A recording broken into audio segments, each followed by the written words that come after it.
Pemirsa, kita ke informasi berikutnya. Robot untuk merawat pasien corona berhasil diciptakan oleh peneliti dari Institut Teknologi 10 November, ITS Surabaya dan Rumah Sakit Universitas Airlangga.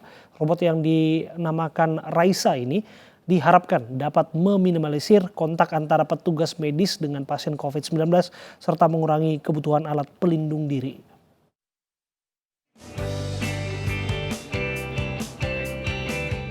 Inilah Raisa, robot hasil ciptaan peneliti dari Institut Teknologi 10 November ITS Surabaya dan Rumah Sakit Universitas Airlangga. Robot Medical Assistant ITS UNER ini nantinya akan membantu kerja tenaga medis dalam penanganan pasien positif corona yang tengah diisolasi.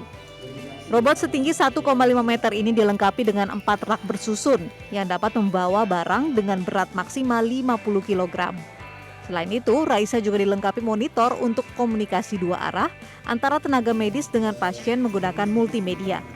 Robot ini mampu memberikan pelayanan kepada pasien yang sedang diisolasi seperti mengantar makanan, pakaian, maupun obat-obatan. Robot beroperasi dengan koneksi wireless Wi-Fi dan dikendalikan remote control dari jarak jauh. Robot Raisa mampu bertahan sekitar 8 hingga 10 jam. Kerjasama riset antara ITS dengan UNER, khususnya dari Rumah Sakit UNER. Jadi produknya ini memang dibantu di backup biayanya dari Pemprov Jawa Timur. Jadi nanti Pemprov itu kita dibantu 4 robot. Proyek robot untuk penanganan pasien COVID-19 ini mendapat dukungan dari pemerintah Provinsi Jawa Timur. Raisa diharapkan dapat meminimalisir kontak antara petugas medis dengan pasien COVID-19 serta mengurangi kebutuhan alat pelindung diri. Dari Surabaya, Jawa Timur, Yuda Prawira, iNews melaporkan.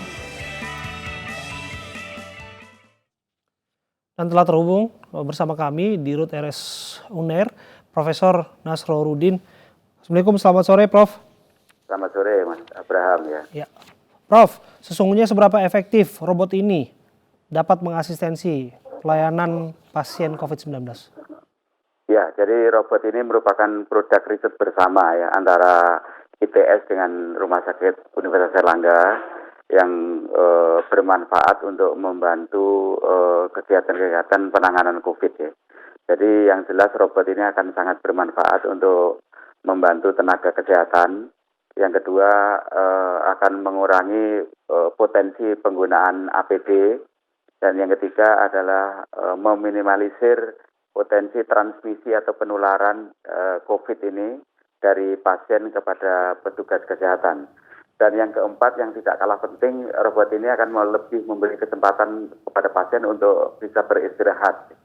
Jadi tidak berulang kali dilakukan pemeriksaan oleh tenaga kesehatan, sehingga pasien harus berulang kali bangun dari istirahatnya. Maka dengan adanya bantuan robot ini akan lebih efisien, lebih ekonomis, dan kemudian bisa memberikan kesempatan pasien untuk bisa beristirahat dengan baik.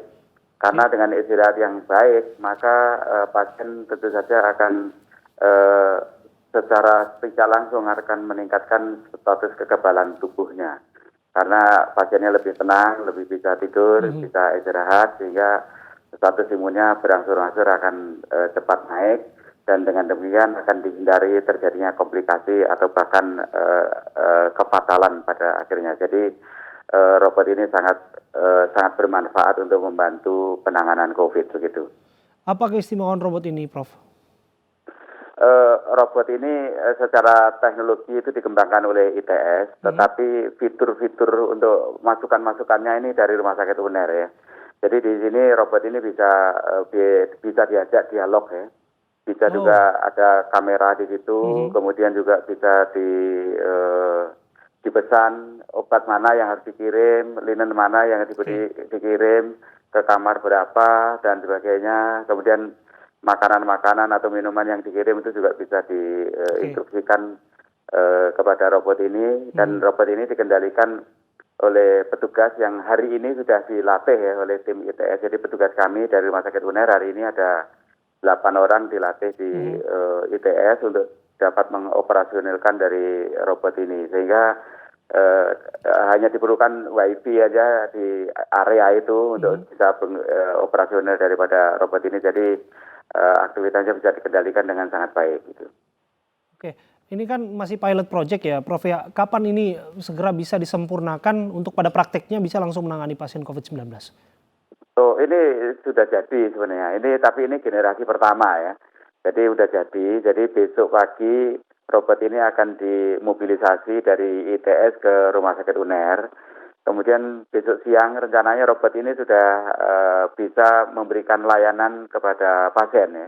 Jadi besok siang rencananya robot ini sudah akan difungsikan, ditaruh di lantai 4 gedung Rumah Sakit Pusat Tropik Infeksi Rumah Sakit UNER, di mana di situ merupakan ruangan intensive care unit atau ICU ya.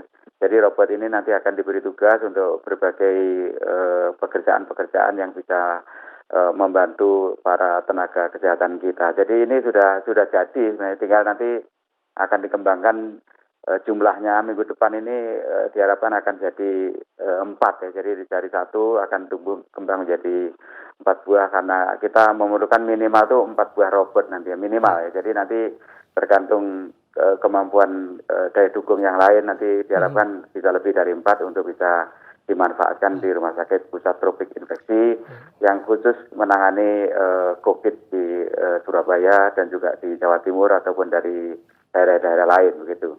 Terima kasih untuk waktu Anda, Prof. Nasaruddin, sudah berbincang bersama kami. Dan ini kabar baik untuk bisa membantu penanganan COVID-19. Dan pemirsa, kami akan segera kembali usai jeda, tetaplah bersama kami.